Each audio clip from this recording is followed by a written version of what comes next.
प्रिय दर्शकों, स्वागत है आपका हमारे चैनल स्प्रेडिंग धर्मा में। दर्शकों, आज की वीडियो में मैं आपको बताऊंगा भगवान शिव का जन्म कैसे हुआ और कौन है शिव शंकर के पिता। वेद कहते हैं कि जो जन्मा है वह मरेगा, अर्थात जो बना है वह फना है। वेदों के अनुसार ईश्वर या परमात्मा अजन्मा, अप्रकट, निराकार, निर्गुण और निर्विकार है। अब सवाल यह उठता है कि फिर शिव क्या है? वे किसी न किसी रूप में जन्मे या प्रकट हुए, तभी तो उन्होंने विवाह किया, तभी तो उन्होंने कई असुरों को वरदान दिया और कई असुरों का वध भी किया। दरअसल जब हम शिव कहते हैं तो वह निराकार ईश्वर की बात होती है, और जब हम सदाशिव कहते हैं तो ईश्वर महान आत्मा की बात होती है, और जब हम शंकर या महेश कहते हैं तो वह सती या पार्वती के पति महादेव की बात होती है। बस हिंदू जन यही भेद नहीं कर पाते हैं और सभी को एक ही मान लेते हैं। अक्सर भगवान शंकर को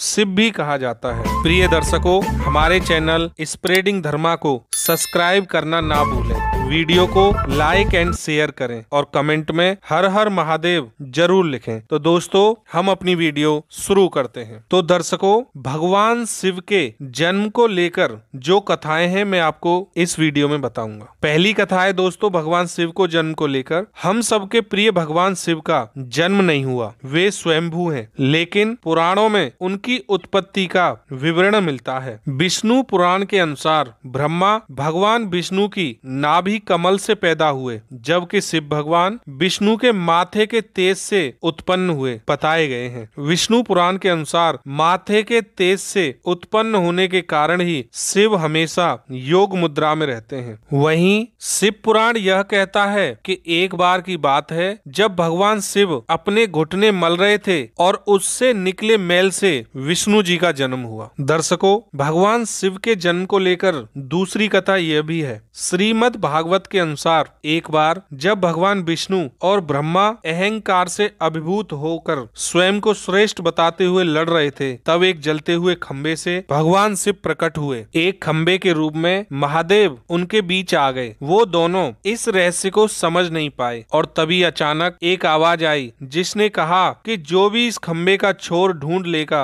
वही सबसे महान कहलाएगा। यह सुनते ही ब्रह्मा जी ने एक पक्षी का रूप लिया और खंबे का ऊपरी हिस्सा ढूंढने निकल गए। वहीं विष्णु जी ने वराह का रूप धारण किया और खंबे का अंत ढूंढने निकल गए। बहुत देर तक खोजने के बाद भी दोनों में किसी को भी खंबे का छोर नहीं मिला और दोनों ने हार मान ली। इसके बाद भगवान शिव अपने असली रूप में आ गए और फिर भगवान विष्णु और ब्रह्मा जी ने मान लिया कि वही सबसे महान और शक्तिशाली हैं। यह खंबा उनके न जन्म लेने और न मरने का प्रतीक है। इस कारण यह कहा जाता है कि भगवान शिव स्वयंभू हैं, यानी वह अमर हैं। दर्शकों, भगवान शिव के जन्म को लेकर एक कथा और प्रचलित है। विष्णु पुराण में वर्णित शिव के जन्म की कहानी शायद भगवान शिव का एकमात्र बाल रूप वर्णन है। इसके अनुसार ब्रह्मा को एक बच्चे की जरूरत थी। उन्होंने इसके लिए तपस्या की, तब अचानक उनकी गोद में रोते हुए बालक शिव प्रकट हुए। ब्रह्मा ने बच्चे से रोने का कारण पूछा तो उसने बड़ी मासूमियत से जवाब दिया कि उसका कोई नाम नहीं है, इसलिए वह रो रहा है। तब ब्रह्मा जी ने